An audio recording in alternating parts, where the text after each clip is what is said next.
Guys, usapang adulting naman tayo. Pagpasensya niyo na itsura ko, kauwi ko lang galing gym.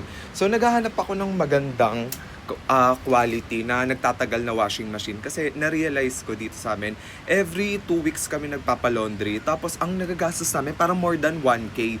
So, naisip ko, kung bibili ako ng washing machine, makakatipid kami. Plus, hindi na kami magpapadeliver or pupunta pa dun. At least dito na sa bahay. Ang hinahanap ko na washing machine, syempre, unang-una automatic. Okay lang sa akin kung front load or top load. Pero kung anong mas maganda ron, kung anong masasuggest nyo, gusto ko yung magandang quality. Gusto ko yung ilalagay ko yung labahan, tapos may pipindutin lang timer, ganyan settings, tapos tutunog na lang siya, kukunin ko na lang kahit hindi yung tuyong-tuyo, kahit yung medyo semi-tuyo, gano'n.